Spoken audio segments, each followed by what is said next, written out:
Hi everyone, I hope you're all doing well. I quickly wish to speak about thyroid and exercise. I forgot to touch upon this in the last video, and anyway it was way too long, so I'm just going to touch upon it here. Now understand, whenever someone gives you an option between getting in that 6 to 7 hours of sleep or between choosing to just wake up and get your exercise done, always give number one preference to your sleep. So if you tell me, Ankita, I only have 6 to 7 hours and I can possibly not exercise, I'll have to compromise on my sleep to work out, I would 9 out of 10 times tell you that get in your sleep. Because understand, okay, even with sleep we go through certain stages, we go through certain cycles, and if that cycle is disrupted, you're always going to wake up feeling lethargic and feeling stressed and feeling like you've not slept well, and you'll have no energy and you'll have to reach out for caffeine and stimulants. Okay, so what happens is, let's say we have like NREM and REM.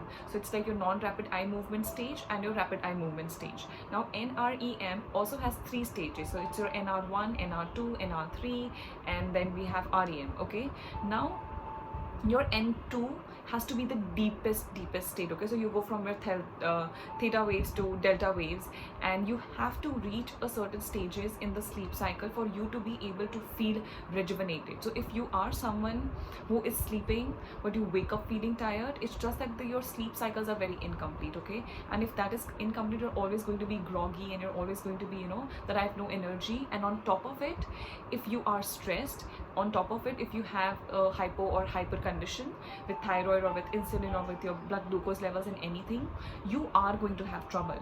And on top of it, if you work out, you are just worsening your condition. So it's like I'm telling you, here is a wound, and you come and you start picking on it, you start putting in some salt, you start putting in some lemon, and you just start to hurt it more. Okay, so you always have to understand that exercising on a body that is already dealing and trying too hard to just get through, you should not work out. Now exercise is great and you should do it, but go for something lighter. Okay, so if you have a condition, and let's say if you're chronically stressed, if your adrenals are fatigued, if you feel very tired, if you're very lethargic, if you don't have enough energy, if your sleep is compromised, if your nutrition is compromised, if your recovery is compromised, I absolutely do not suggest to work out. I would suggest take it lightly, go for a walk, do some restorative yoga. Don't do power yoga or vinyasa yoga. Do yin yoga, yang yoga, or just do just like something that restores your body, something that calms down your system. Now scientifically speaking, what is going to happen? Okay, so when you are stressed, there is a hormone known as cortisol. It is produced by your adrenal glands in response to stress. Now certain amount of it is okay, we need it, but chronically high levels of stress. So always remember, when we speak about cortisol, if you remember the last video that I spoke about, always remember that it has, we have catecholamines, we have norepinephrine, we have epinephrine. They can all go to the heart. There is something known as beta adrenergic receptors. It can go on it, it can stimulate the heartbeat, it can increase the blood pressure, it can make you feel anxious, it can work on your central nervous system, and all of these things are so related. So if your cortisol is constantly high, it will shut down the production, or it will hinder the production and functioning of your thyroid hormones. Now it's not just thyroid, it's also for your immune system. So cortisol works with something known as corticosterone, and if that is not in balance, your immune system is not going to be in control, it's going to be out of control.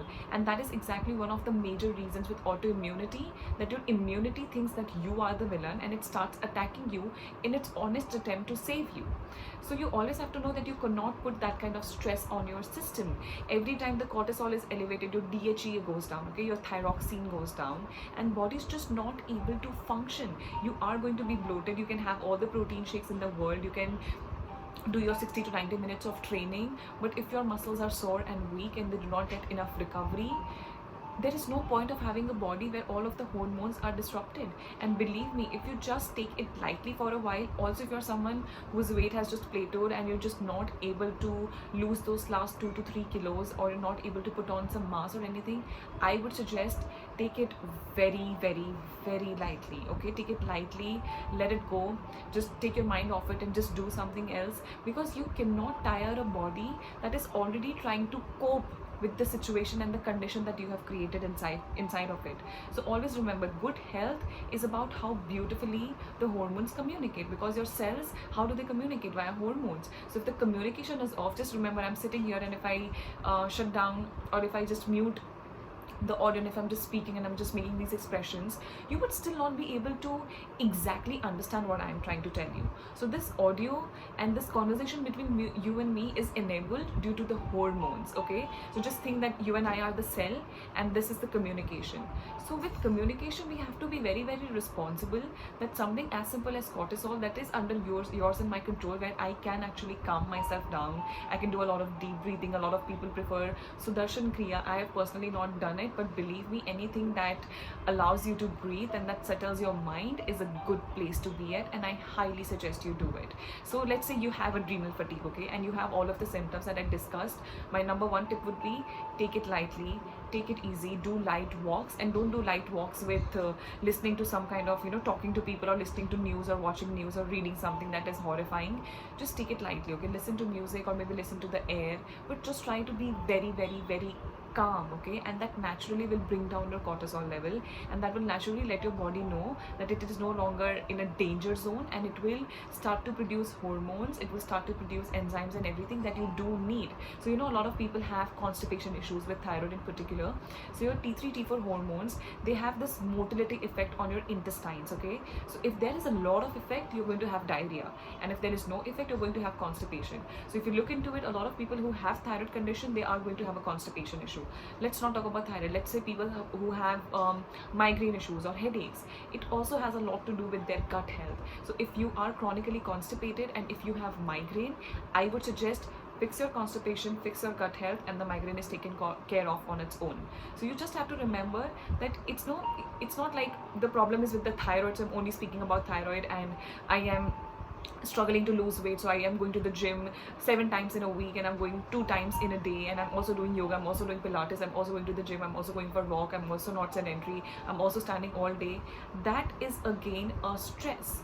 You have to put stress on the body, and you have to take away the stress. How do you do it? By breathing, by eating well, by being calm, by not being anxious all the time, by relaxing, by learning how to let go, by learning how to accept certain things in your life, and of course with a good night of sleep.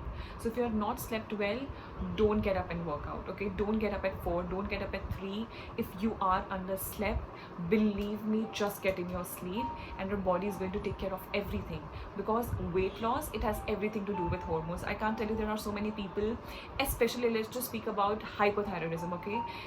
Patients come to me, I never speak about weight. I never tell them that you have to do this and you have to eat this proportions, otherwise you're not going to lose weight.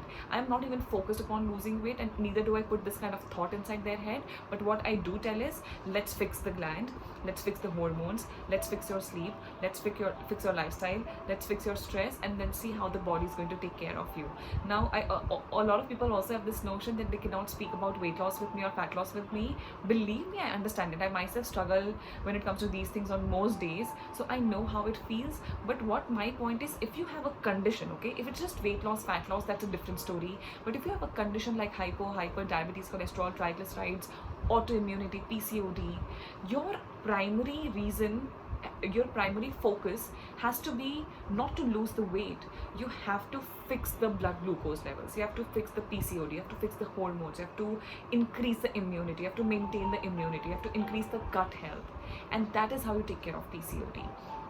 So ultimately my point is, if you are underslept, please don't work out. Try to relax, take it lightly, and do not put stress on your body that is already overstressed. And that is one of the finest ways to again start to heal your gland. And of course, taking in lots of sunlight.